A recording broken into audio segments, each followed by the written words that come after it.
हाय दोस्तों, आपका स्वागत है मेरे चैनल पर। आज के अंक में हम बात करेंगे कि वियतनाम यात्रा कैसे की। जब भी हम सोचते हैं ना वियतनाम जाने का, तो हमारे मन में एक ख्याल आता है, यार वियतनाम जाना है, वियतनाम तो बहुत दूर है, पर कैसे जाएंगे। शायद वियतनाम का बजट पता नहीं कितना होगा। पर हाल ही में मैंने 10 दिन की यात्रा की थी और उसके बेस पे मैं आपको बता सकता हूं कि वियतनाम आप कैसे जाएं, कितने दिनों के लिए जा सकते हैं, कितना बजट होगा। और क्योंकि मैंने जो ये यात्रा की थी बिल्कुल कंफर्टेबल की थी, हेजल फ्री की थी, भर पेट की थी, और जहां जहां किया और मैं वहां वहां घूम के आया। मतलब मुझे कोई भी दिक्कत नहीं हुई, एक बेहतरीन यात्रा मैंने की थी। तो उसी के बेस पे बता सकता हूं आप कैसे कर सकते हैं। मैंने अपने इस अंक को 4 भागों में डिवाइड किया है। सबसे पहले एक भाग में हमने ट्रैवल की बात की है कि आप ट्रैवल कैसे कर सकते हैं, लोकल ट्रैवल, इन सभी चीज़ों के बारे में, और सिटी टू सिटी ट्रैवल के बारे में। दूसरे नंबर पे हमने बात की है अकोमोडेशन, फूड, जो कि एक और महत्वपूर्ण अंग है। तीसरे नंबर पर हम बात करेंगे आइटनरी की, और आप अपनी यात्रा को कैसे कैसे आगे बढ़ा सकते हैं और अंदर का सभी। इसके चौथे भाग में हम बात करेंगे आप क्या क्या कैरी कर सकते हैं, और इसके साथ हम कुछ और भी ऐड करेंगे, कल्चरल और लैंग्वेज जैसे कुछ बोनस पॉइंट भी। सबसे पहले हम बात करते हैं ट्रैवलिंग की। जब भी हम ट्रैवल की बात करते हैं, ट्रैवल सबसे इंपॉर्टेंट पार्ट है एयर टिकट। एयर टिकट्स की मैं बात करूं तो मैंने ट्रैवल किया था स्कूट और विएट जेट से।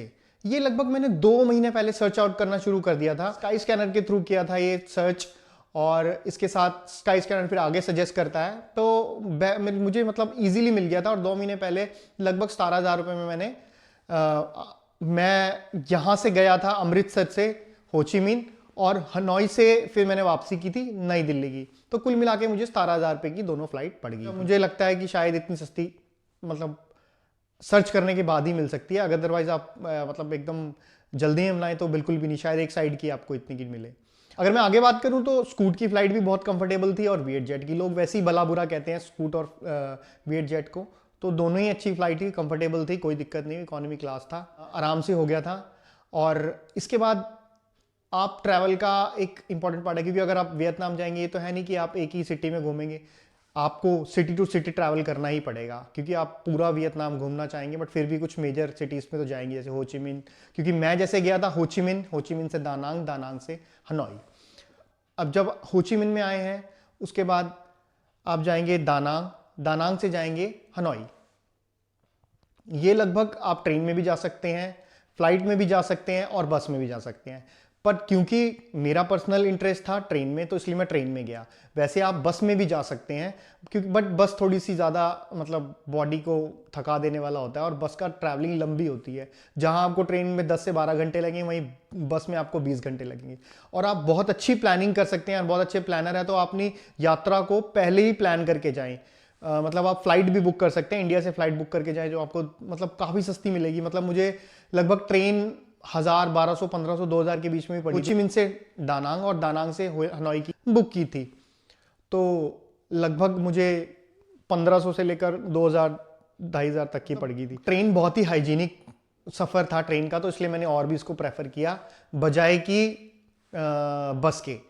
तो इसके अलावा आप फ्लाइट भी ले सकते हैं, अगर आप पहले प्लान कर लें, बाद में भी साथ में भी कर सकते हैं, बट आप, मुझे लगता है कि थोड़ा सा महंगा पड़ेगा। पर आप जब सब कुछ अगर पहले प्लान करके जाएंगे तो वो ज़्यादा ही किफ़ायती पड़ेगा आपको।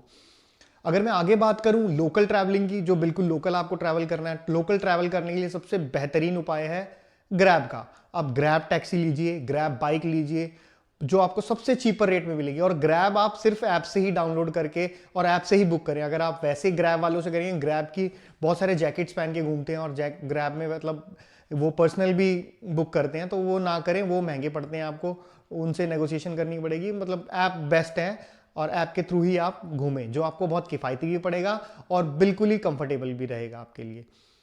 और वैसे यहाँ मतलब और कोई ऑटो वगैरह का ट्रांसपोर्टेशन तो है नहीं, तो इसलिए आप ग्रैब ही कर सकें तो जो ज़्यादा।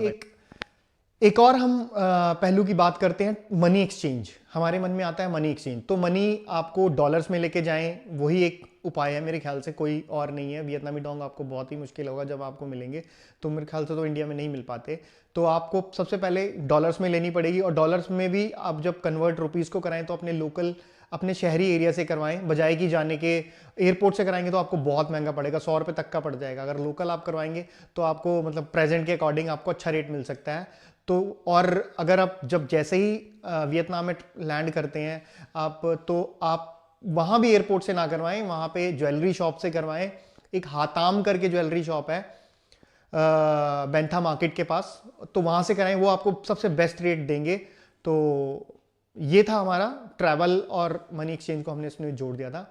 आगे हम बात करते हैं इसके एक और पार्ट के बारे में, अकोमोडेशन एंड फूड के बारे में। सबसे पहले हम बात करेंगे अकोमोडेशन, यानी रहने के लिए आपको हॉस्टल भी मिल सकता है, होटल में भी रह सकते हैं और लग्जरी होटल में भी रह सकते हैं, बट डिपेंड करता है आपके बजट पे। ये बजट को बढ़ाने का मतलब ये बजट डिसाइड करता है आपका स्टे कैसे रहेगा। आप मेरे ख्याल से आप हॉस्टल में भी रह सकते हैं। हॉस्टल में, क्योंकि मैंने तो प्रेफर हॉस्टल भी किया था और होटल में भी रहा था, बट मुझे हॉस्टल ज़्यादा बेटर लगा। हॉस्टल आपको 300 रुपये से स्टार्ट हो गया 1000 तक के भी मिल जाएंगे। होटल का कोई रेंज नहीं है, मतलब 2000 1500 से भी स्टार्ट होके मतलब कितने भी जा सकते हैं आप, 5 स्टार 7 स्टार जिसमें भी रहना है वो रह सकते हैं आप।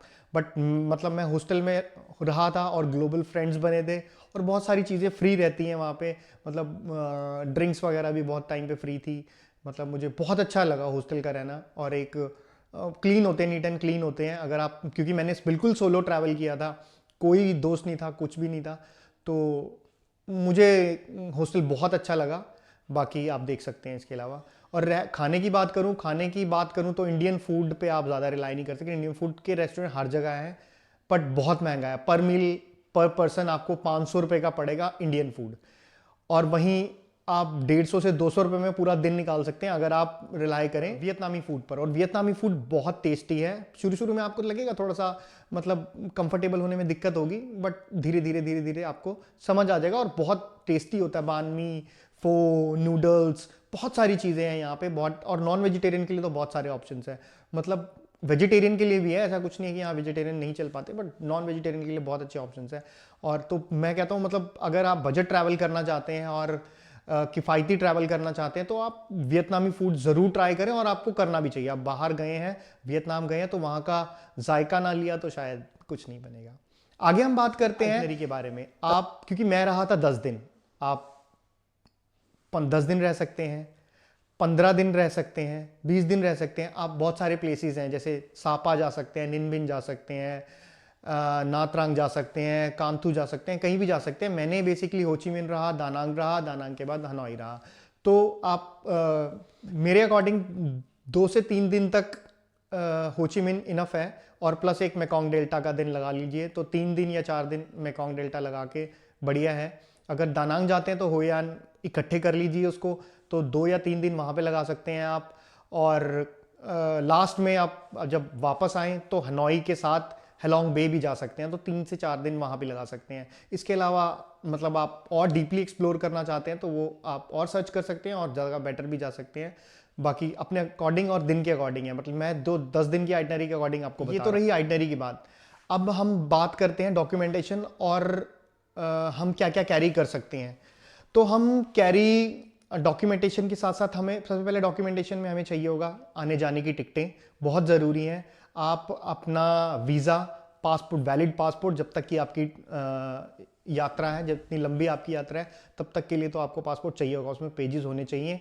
और वीज़ा चाहिए आपको, प्रॉपर वीज़ा चाहिए आपको, जो वीज़ा बहुत ही ईजी है, ईजी प्रोसेस है वीज़ा का। आपको मैं वीज़ा की जो इनकी ऑफिशियल वेबसाइट है उसका लिंक डिस्क्रिप्शन में दे दूंगा, तो आप जा सकते हैं, वहाँ से लीजिए, प्रॉपर आपको मिल जाएगा। और वहाँ से आप वीज़ा अप्लाई कीजिए और वीज़ा मिल जाएगा। लगभग 3 दिन लगते हैं, 4 से 5 दिन में मेरा भी आ गया था, ज़्यादा दिन नहीं लगते हैं। आगे बात करूँ तो आप ट्रैवल इंश्योरेंस करवा के चलिए। मतलब ट्रैवल इंश्योरेंस करने का एक सबसे बड़ा फ़ायदा ये है कि ट्रैवल इंश्योरेंस आप करवाएंगे तो आपको सबसे बड़ी चीज़ कि आप कुछ भी, भगवान ना करे, कोई अनहोनी होती है, कोई चीज़ गुम जाती है, कुछ भी, वो आपको आप क्लेम कर सकते हैं। हालांकि वो चेक नहीं करते, बट फिर भी ट्रैवल इंश्योरेंस लेके जाएं तो ज़्यादा बेटर है।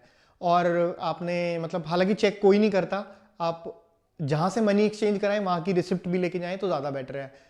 तो ये सब डॉक्यूमेंटेशन है। और कपड़ों में आप कम से कम लेके जाएं, कम से कम कपड़े लेके जाएं, ज़्यादा बेटर है। मतलब कपड़ों की हालांकि ज़रूरत नहीं पड़ती। और वेदर फोरकास्ट एक बार चेक कर लें, उसके अकॉर्डिंग लेके जाएं, क्योंकि नवंबर और अक्टूबर, सितंबर, अगस्त में ज़्यादा मतलब कपड़ों की ज़रूरत थी नहीं ज़्यादा, जो आपको बहुत हेल्प करेंगी। सबसे पहले वहाँ लैंग्वेज, वहाँ कोई इंग्लिश नहीं बोलता, वहाँ सभी मतलब लोकल ग्रैब वाले तो बहुत ही, जिनको बिल्कुल नहीं पता वहाँ पे इंग्लिश क्या होती है। तो आपको शायद होटल्स वगैरह में मिल जाएंगे, हॉस्टल्स वगैरह में जो लोग होते हैं वो सब इंग्लिश बोलते हैं, बट आपको ट्रांसलेटर यूज़ करें, प्रॉपर गूगल ट्रांसलेटर से यूज़ करें। और वहाँ खुले विचारों के लोग हैं, मतलब बहुत स्ट्रिक्टनेस है वैसे पुलिस की, बट टूरिस्ट लोगों को वो ज़्यादा कुछ कहते नहीं है। और हाइजीन बहुत है। औरतें वहाँ सोलो ट्रैवल जो करना चाहती हैं कोई दिक्कत नहीं है, वहाँ की औरतें खुद भी 2 बजे तक 3 बजे तक काम करती है, तो कोई भी सेफ्टी से रिलेटेड मुझे कोई भी पॉइंट नहीं लगा। तो आप सेफ्टी को रिलेटेड बिल्कुल भी वरी ना हो, महिलाएं भी जा सकती हैं, कितने बजे तक भी घूमें, कोई प्रॉब्लम नहीं है। और दूसरी चीज़, वहाँ मतलब वहाँ का 1 रुपया, यहाँ के 3.5 रुपये, ये बात अपने दिमाग में हमेशा रखना, क्योंकि आप जब खर्च करेंगे तो अपने कुछ भी चीज़ें, यहाँ की चीज़ की वैल्यू भी जो आप 100 रुपए की यहाँ पे मिलती है, वहाँ पे भी 100 वियतनामी डोंग की मिलेगी आपको। परंतु आप जो वहाँ का 100 रुपए आप खर्च कर रहे हैं, तो लगभग वो इंडिया का 350 रुपए बनेगा। वहाँ का 100 वियतनामी डोंग इंडिया का 350 रुपए बनेगा। मतलब थंब रूल लगा लीजिएगा, वहाँ का 1 रुपया, वहाँ का 1 रुपया यानी 1 वियतनामी डोंग, यहाँ के 3.5 रुपए। तो ये थंब रूल लगा के चलिएगा, उसके अकॉर्डिंग ही खर्च कीजिएगा। तो दोस्तों, अगर आप इन सभी चीज़ों को मतलब फॉलो करेंगे तो मुझे नहीं लगता कि आपको कोई दिक्कत आएगी।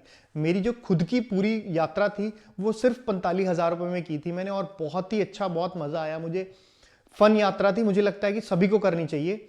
तो आप भी इन सब चीज़ों को फॉलो करेंगे तो आपकी यात्रा भी बहुत कम में रहेगी। जो मेजर पार्ट है वो सभी हमने ऑलमोस्ट कवर कर लिया। अगर आपको कुछ और जानना है तो आप प्लीज़ मुझे कमेंट बॉक्स में अपने सजेशन दीजिए। अच्छा लगा वीडियो तो आगे शेयर कीजिए। धन्यवाद।